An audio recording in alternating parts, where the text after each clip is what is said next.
In terms of the grand jury, I think it's very clear that no one's going to be cooperating with the grand jury. We've done nothing wrong. We're organizing against the wars that the United States is waging, and we're in solidarity with people who are oppressed in other countries. That's a good thing, not a bad thing, and hence no one's going to a grand jury to talk about their friends and neighbors. Jury?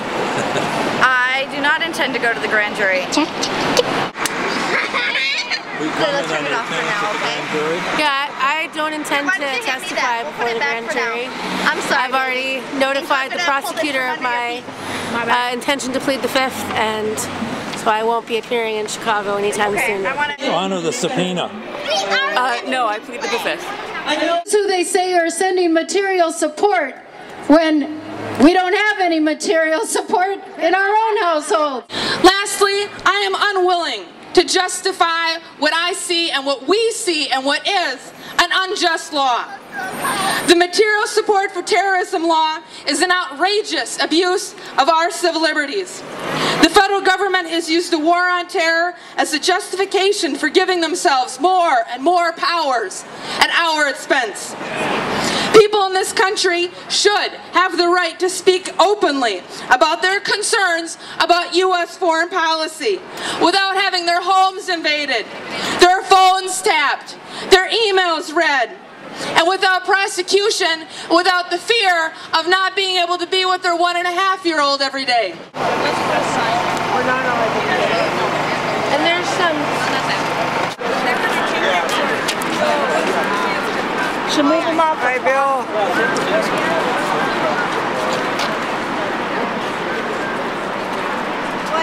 Again.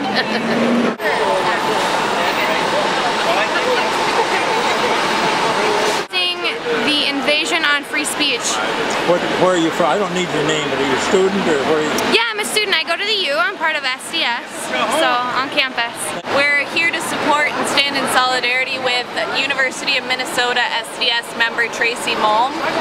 We're also members of SDS, and we're here to stand with her and say that we're not going to be scared off by FBI intimidation, because what we're doing is right. We're fighting for social justice.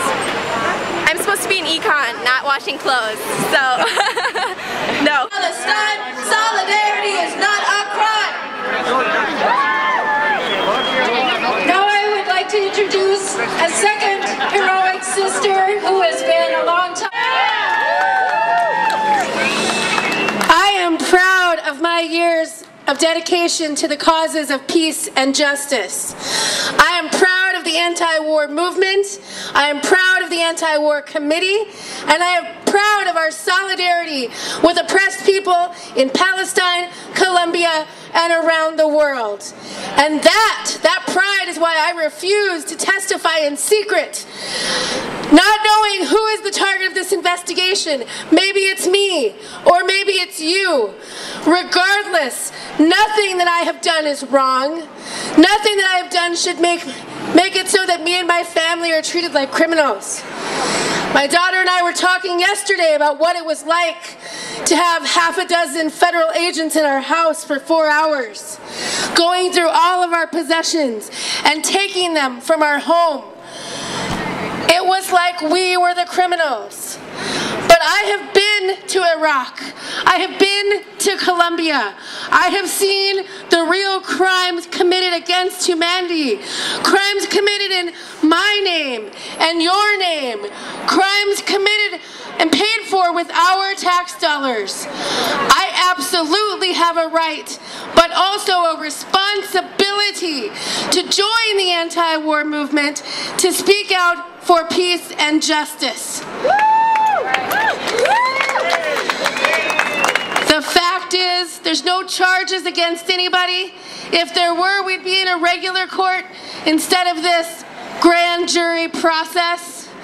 If there were any real charges, if there were any real crimes committed, there would be evidence, as opposed to them coming into my house to search through my personal belongings in hope of finding something that would tie me to a crime. First, none of us have provided any material support to organizations outside this country accused of terrorism, but we have spoken out. We have met with people and talked about the real effects of U.S. policy, U.S. war and militarism on people just like you and me. I'm a trade unionist, a proud trade unionist, whose union was willing to own me this weekend.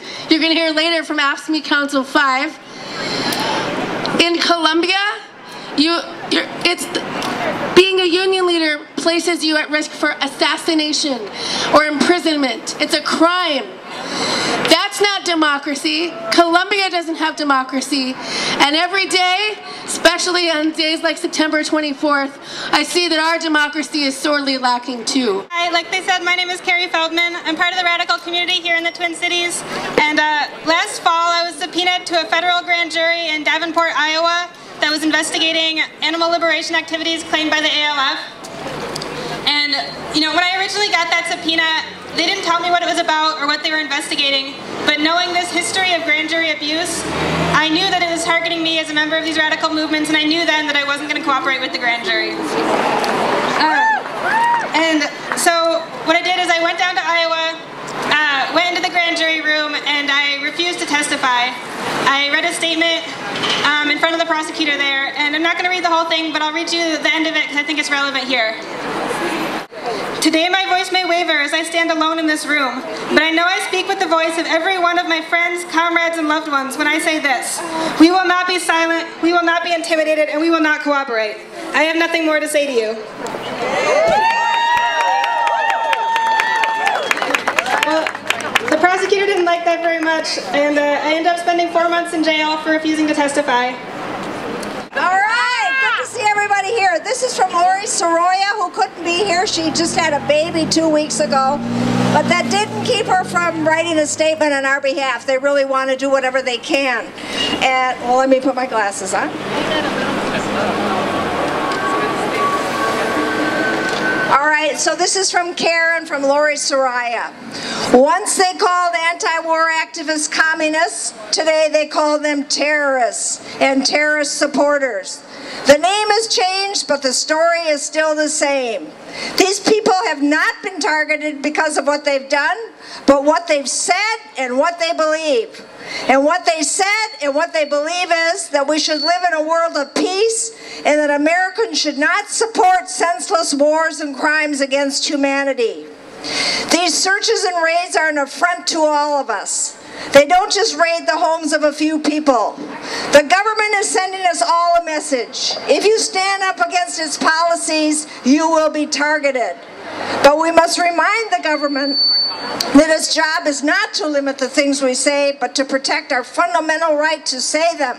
It is our right, in fact our duty as citizens, to keep our government in line when it goes too far. And it has gone too far. Do not let them think you do not care. Do not let them think you'll forget this in a week or two. Make your voices heard. What makes this nation great are our precious rights and freedoms afforded under the Constitution. I'm reading the statement. We have the right to free speech and freedom of assembly. Intimidation and fear tactics by law enforcement is something Muslims are all too familiar with. In 2009, as a national task force investigating missing Somali youth, members of the Somali community reported being stopped on the streets and in the malls.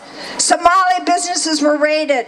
Students were approached by federal agents in campus libraries. Community leaders were denied boarding passes without due process. Agents talked their way into homes without warrants. Non-English speaking Somalis were interviewed without translators. Agents in unmarked cars staked out in front of the Somali mosques. Informants allegedly were sent inside the mosques. We call on the Department of Justice to stop using intimidating tactics to silence those who support peace and cease targeting those who exercise their First Amendment rights to challenge U.S. policy. Sisters and brothers, on Friday, September 24th, when the FBI raided the homes of our sisters and brothers in the anti-war movement, they crossed the thresholds of 4 of our sisters and asked me Local 3800. 4 sisters who have always stood up for peace and justice for workers and other oppressed peoples throughout the world and have never been afraid to speak out against U.S. foreign policy. Jess Sundin was a former executive board member of Ask Me Local 3800. Steph Yorick is a 2-term secretary of Ask Me Local 3800. An Pham is a former Local 3800 executive board member, and Tracy Mulm is currently our organizer. In addition, Mick Kelly is an active member of Teamsters Local 320. Meredith Abbey is an active member of Education Minnesota. And Stephanie Weiner and Joe Osbaker in Chicago are active members in ASME and SEIU, respectively. Now, we know that these union members and anti-war supporters who are being harassed were organizing for legitimate goals of peace, justice, and solidarity for all working people. We know this raid was carried out against these trade union activists and anti-war supporters because of their opposition to the federal government's position on the wars overseas. And we know this attack by the FBI is an attempt to intimidate trade union and anti-war activists and to strip them of their civil liberties. Just 1 week ago, our sisters and brothers who have always stood up for peace and fair treatment for all people stood by and watched as their homes were invaded by the FBI. This harassment by the Obama administration is inexcusable and it has to stop.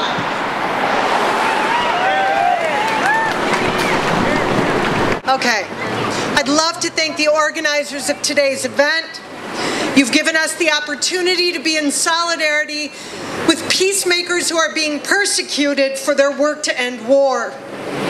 Thank you also to all of you who I am confident will not be stopped or intimidated into diminishing your work and your witness for peace. I am here because I am an American, and I believe the highest form of patriotism is the willingness to hold our nation accountable to who we say we are. I am also here as a person of faith, and my faith tradition, along with all the faith traditions, teaches us, blessed are the peacemakers. Without the bridges peacemakers build across every divide, we will, of course, always resort to war. And we know war doesn't work. I am also here today because you are the prophets. And like the prophets, you grieve the actions of our government when they are unjust and when they are oppressive. But also, like the prophets, you know and I know that this terrible, terrible opportunity is a chance for us to shine a light into a very dark place, to lift up an alternative vision, and to invite more people to be part of this vision. My son is 18 years old. I have spent his life encouraging him to be a maker of peace, and I am absolutely heartbroken that the risk is high when I ask him to do that work. So I ask all of you to stand with me and to stand with my son. Let us stand together as prophets, as patriots, and peacemakers. We are the light to a better world. Solidarity is not a crime. From Columbia to protest using harassment and intimidation to suppress dissent. And I felt like we were going back to the 1970s when some of us stood in these very street corners and protested the war, and some of us went to jail, and it just brings it all back in a very heartbreaking way. And so one of the most important things to do when this happens is to resist and to stand up and to speak and to know that dissent is what protects our democracy, that these anti-war protesters, peace-loving, nonviolent, anti-war protesters are our heroes and heroines, and we need to honor them and stand in solidarity with them, and that's why I'm here right now, to be in solidarity with folks who are bringing that message forward. I see some fellow travelers from the 70s who, like Don Olson and others, who knows what I'm talking about when I say we were here then and we're here now. It's very, very important to raise these issues. And one of the things that I was thinking about, you know, the legislature's going into special session in a few days, perhaps. And I know there was a call by one of the speakers to ask President Obama to make a statement. And if you want me to, if you're with me, I think we could ask our legislators and our governor, not our governor, excuse me, our legislators to also come forward. There are many of us I know who feel the way I do today, that we need to protect our war resistors, that again, making peace is not a crime, speaking up and dissenting is a very important part of our democracy. So how many people here would like to see something come out of this special session in the legislature? Okay, then I need you over there. That's your job. And all of you have 2 state legislators right now who, that guy's coming, okay, have 2 state legislators who are running for re-election and are out up there right now. I'm just going back out on the campaign trail myself. I want to urge you to contact them and to educate them about what happened here and what's going on. I'm still learning some of the details. It's really, really important that those of us who are in public office use our influence to try to raise these issues. So I just, again, came by to express my solidarity, again, with nonviolent protest and peacemakers, and I'm really proud to be part of that movement. Thank you. Not dress up for it, so I'm going to stand behind the soapbox. Thank you all for being here. As an immigrant to this country, when the raid happened a week and a half ago, I was shocked. My parents always told me that they brought us here to this country so that we would be in a country where we could voice our opinions without fear. And little did I know that over 30 years later that would not be the case, that this country does not allow you to express your opinions without fear. And as a member of the immigrant rights activist community, I know that many immigrants do live in this country in fear. We see these raids and we hear about these raids every single day in South Minneapolis and in greater Minnesota, and immigrants in this country live in fear every single day of raids. And the grand jury process is very much like the immigrant rights court. You don't have legal representation. You don't have a jury of your peers. There is no due process, and it's sad that we have to plead the Fifth, that we have to remain silent in order to exercise our First Amendment rights to speak. So I thank you all for being here. I thank you all for your support. I know that many more people than all of you here are supporting us. I'm grateful for all the support that my family, my friends, my landlord, my coworkers, and everybody here has shown us and me. And we have to keep this up. We have to keep speaking out because this is not over. And I know that many of you share many of the views that all of us here, all of the communities, as has been spoken, anti-war, immigrant rights, labor movement. We are all in this together. And if we stop speaking, they will win. So we have to keep on speaking out. Thank you. Whose homes are being invaded are those people who represent the shining hope, some of the all-stars of the city of Minneapolis. Some of the people who are part of the solution who are going to get us to the answer. And it was ridiculous that those are the people we're bothering. Those are the people we should be supporting. I was also outraged because just the fact that the FBI would be doing this shows us and me more that the country's moving in a wrong and a dangerous direction.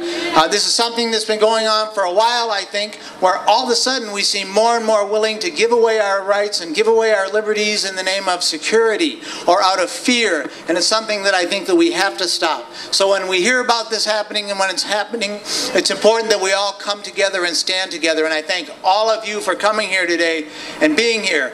I really appreciate it, although I have to say I would like to see 1,000 more people coming here. She was the sister who heroically stood up to her foreclosure and with others occupied her home and refused to give it up for over 30 days. Give her a warm welcome. Thank you. Thank you. I'm glad to be out here. I was just thinking it was just a little over a year, 9/11, when we were all out fighting and Mick and some of the others went to jail. And I could have not done it without all those people. All the 5 homes that have been affected were all there through the struggle. And we were thinking last Thursday, what is the thread that goes through all of these people? Why were they all targeted? And I realized that that was one of the factors. And I couldn't have done it without these people. I just didn't have the energy. And I wasn't willing to go to jail. They went to jail for me. I mean, I can't say how important it is that we support all of these 5 families and what's going on in their lives, because it's all relevant.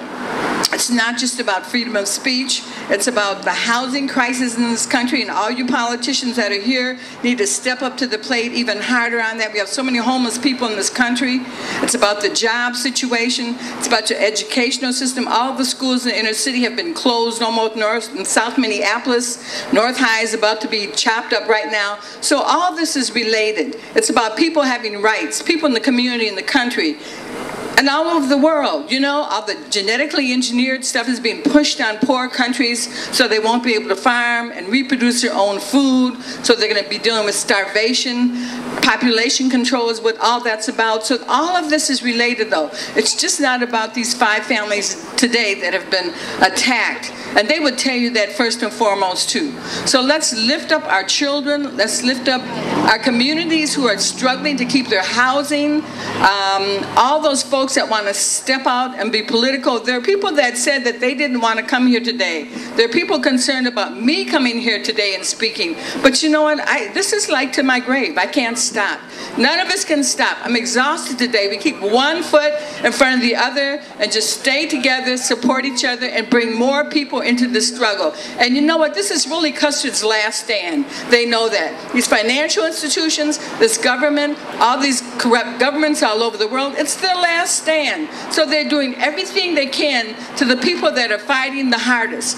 But what we have to do is get people more informed. People do not know what's going on. I talked to somebody today and they said they just heard about what would happen to Mick because they knew him from my housing piece, when the young sisters in the community. People don't know what's going on. We have to reach out more to all the communities, South, North, St. Paul, and get more folks involved. More people want to participate. They don't know what's really going on. So I just say stay strong. My name is Rachel E.B. Lang, and I'm a member of the Infrastructure Committee of the Minnesota chapter of the National Lawyers Guild. The National Lawyers Guild is an organization of attorneys, legal workers, law students, and jailhouse lawyers, and we've been around since the 1930s. We formed because the American Bar Association refused to admit black people to their bar association. And so we were the first integrated bar association in the United States, and we are very well known for representing people who are targets of state repression in this country, from people charged with things like treason to things like the RNC-8 who are going on trial this month. So we ourselves as an organization have been targeted as well and labeled as dissidents and labeled by the FBI as dangerous people. But we are here to have your backs in situations like this. We were honored to be called the very morning of the 24th and to get legal observers and attorneys out to houses that were being raided so that people did not have to be alone as strangers from the federal government went through all of their belongings. You know, I like the sign that being anti-war is not a crime, but I don't like the position it puts us in because, you know, we're actually right. We don't have to defend ourselves. Of course being anti-war is not a crime, right? We're on the right side of history. When folks look back at this years from now, they'll look at us as the remnant of folks who actually had it right. We are the moral conscience of this country, and we have to stand up and hold our heads up high, right? Because we are right. Am I right? Yes. We are right. We're not wrong. We're not on the defensive. They should be on the defensive because they're wrong. In fact, they're trying to put us on the defensive because they know we're right. As I pointed out the other day, they're after these people because of their ideas. Make no mistake about it, ideas carry weight. Ideas carry weight. Any idea that contradicts what U.S. imperialism, that's what this government represents. That's what it's, you know, we in the, I guess in the more revolutionary community call it imperialism. You may call it capitalism, but in this stage, you have to agree with Lenin and them, where it's U.S. imperialism, because that's what it's doing. It's an imperial power, and its role in the world is to try to run the world. And they want anybody that opposes them to sit down and to shut up. And we have to stand up and say, no, no, no, we're not going to sit down and we're not going to shut up. And I like that chant that says, we got to stand up, our rights are under attack, so what do? Stand up, fight back. our rights are attacked, what do we do? And that's right. So this is no small thing, folks. As I said last time, we have to continue to organize. They have struck a rock. Make no mistake that they are us. We are them. I pointed out last time that I'm Jessica Sundin today. I can't think of everybody's name, so I'm going to leave somebody out. But I am on today. You're on, okay? You're Meredith, okay? You're Mick. We are. We have to stand together on this one. Because, trust me, if they're able to take them down, we're next. This is a very, very, very important fight, folks. Make no mistake about it. Make no mistake about this. These are just folks running around who are opposed to the government. They don't own any weapons. They don't have any guns, right? They don't make any bombs or missiles. They don't have drones. So why are these folks so dangerous? They're dangerous because they're opposing what these folks are doing. And speaking of criminal, what they're doing is criminal. I just read in the paper today where the drones dropped a bomb on some German citizens. Since when is that okay? There are a lot of things going on, folks, right underneath our eyes that we have to complain about. We have to protest. They're killing folks every day. And they're telling me and you they're our enemy. They're not my enemy. You know, if they're human beings, they live and breathing, they're not my enemy. They're not doing anything to me. What that makes them their enemy is they oppose the interests of the United States and the rest of the world. That makes what makes them their enemy. Doesn't make them my enemy. My enemies are the folks who allow us to prosper in this society and allow folks to sleep on the street at night. Those are my enemies. The folks who won't educate all the children, those are my enemies. The folks who put people like Rose out of her house because she can't afford a mortgage payment. And even when she's willing to pay, she just wanted to pay at a lower interest rate, for crying out loud. Those are my enemies.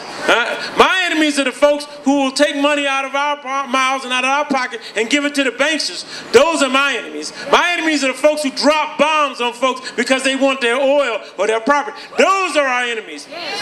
Make no mistake, folks. Make no mistake about it. We are each other's brothers and sisters. People who are Muslim are not our enemies. Okay? People who come to this country as economic refugees, not illegal immigrants. Nobody in this world is illegal. If anybody's illegal, it's probably us. Because this country stole their territory and has the nerve to call them illegal. Now they come back to the country that was theirs originally. Go and figure, huh? I'm reminded today of the words of a great abolitionist whose name I got it now, William Lloyd Garrison, who was under a lot of pressure because he was a white guy protesting slavery. As you can imagine, he was under a lot of pressure, right? The folks were at him left and right. And he stood on a square with people booing him, and he said to them, he says, you guys can do what you want. He says, because I am in earnest. I'm serious about this, in other words. He said, I will not equivocate, and I will not retreat a single inch of my position. And that's the position we ought to have. We ought to be in earnest. In other words, we ought to be serious about what we're doing. And we ought not equivocate. No apologies. You got nothing to apologize for. We are right. We are absolutely right to oppose what these people are doing in the world. And we should not retreat or give in a single inch. What we should do is organize. It's time to organize. What time is it? Organize. It's time to do what? Organize. All right. You know, we have to stop meeting like this, for real.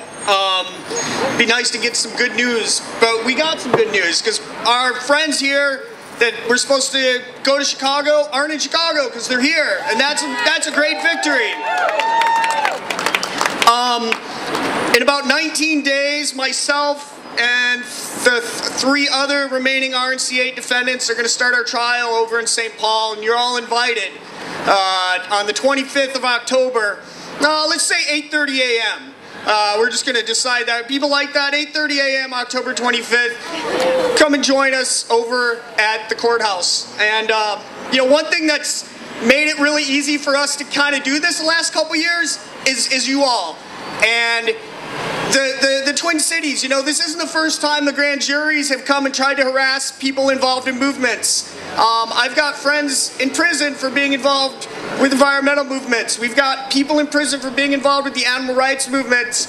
And the last few times they've tried to subpoena people, we've managed to get those squashed here in the Twin Cities. And it's because we've got really strong support. I think Michelle said it last week, you know, you don't fuck with us, right?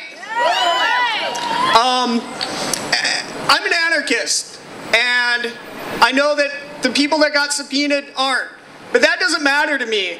And it's unfortunate that within the movement I'm a part of, people have been saying things like, why are you supporting them? Why are you doing that? And to them I say, you know, the government, the people in this building, they don't care about anarchism. They don't care about socialism. They don't care about communism. They just care about the schism that they are trying to create within our movements, and we have to stay strong, united. To the fucking Bureau of Intimidation, we will not back down. Thanks. I like to speak at rallies, but today I felt I must. First, because I wanted to say that WHAM is 100% behind our well-loved co-chair of the WHAM Board of Directors, Sarah Martin, who was subpoenaed last Monday, and behind all the activists under investigation. We are taking it personally at WHAM as the affront on all of our civil liberties and civil rights that it is. Sarah has been a dedicated nonviolent activist with WHAM for the past 25 years. She's no more a terrorist than my mom or my grandma or yours. She does believe in human rights and has consistently been a spokesperson for WHAM for decades, with the courage to decry tyranny and injustice, not just within the borders of our own nation, but wherever it occurs across the world. Her so-called terrorist act has been only to disagree with U.S. foreign policy. She's the kind of citizen we all should be, well-informed, compassionate, and wanting to see a just society, not just here at home, but throughout the world. The second reason I wanted to speak today is because this is truly a historic day. It will be remembered in history as the day the activists of Minnesota stood together in solidarity and refused to hand over their First Amendment rights to the government. Like the day Rosa Parks refused to give up her seat on the bus to a white person, the activists' courageous refusal to appear before a grand jury will give rise to a movement that will sweep this nation, protecting and putting back the civil rights that were usurped from us by the hands of our own Congress the day they passed that so-called patriot. And then, would you be a justice-seeking terrorist if you did? According to the FBI, you would. I am part of Alliant Action, a group that has vigiled weekly outside the largest Minnesota-based military contractor, Alliant Tech Systems, since 1996. Several of our vigil members have traveled to Iraq and witnessed firsthand the effects our sanctions and wars have caused. The destruction and civilian casualties as the result of the indiscriminate weapons, illegal under international law, manufactured by Alliant Tech and used by my government. When they returned and spoke about the groups they met and the injustices they saw, did they become a justice-seeking terrorist? And if you listened, are you now a justice-seeking terrorist? These raids were clearly an attack on dissent and your First Amendment rights, an attempt to silence activists who were willing to speak out against our country's wars, occupations, and foreign policies. These raids were meant to intimidate you and me and anyone seeking justice. But you must not be silent. Now is the time to speak out louder than ever before for justice, for who will be next, and for what reason. Thank you, and in solidarity, no justice, no peace, no justice, no... Happy Solidarity Day! And for those of you who don't have that marked on your calendars, Solidarity Day is every day. I want to tell you something about an organization, a national organization that has chapters in all major cities in this country and has members in thousands of organizations, which are in thousands of chapters of other organizations. They have an office in this building here to which most of you appropriately have your backs turned, and is called the Federal Bureau of Investigation. Now, I have had opportunities to pay attention to this organization ever since the sad day when I was in junior high school in 1969, when I went to school with a black armband. Because when I got up to go to school that day, my father told me that Fred Hampton, the popular leader of the local Black Panther chapter, had been assassinated that morning in his bed by the Chicago police. I would later learn that the Chicago police was working closely with the local Bureau of Investigation on instructions from their leader, J. Edgar Hoover, who had asked them to find ways to neutralize this brother. Now, I've learned a lot in the years since in my intimate relationship with the FBI, including things about what their vulnerabilities are. They're not as all-powerful as they like us to think. But of particular interest is that I've learned what they're afraid of. And J. Edgar put it in the memos when he was instructing his thugs to go after Hampton, that basically he stated very clearly that he was scared of this guy because he knew how to talk to white folks. And he knew how to talk to Puerto Ricans. And unlike some of the Panthers, he was very effective at crossing those boundaries and making connections. And people's power and grassroots power and movement power is always about making connections. It's a lot like electrical power. It doesn't mean anything. It doesn't cause any lights to light up or wheels to turn unless it is connected and interconnected. And the people who were targeted in these raids and with these subpoenas are people who are working specifically on making connections, on connecting the dots, on connecting the stories and the struggles, on connecting the hearts of people in different countries, in different far-flung parts of the empire with people here at home.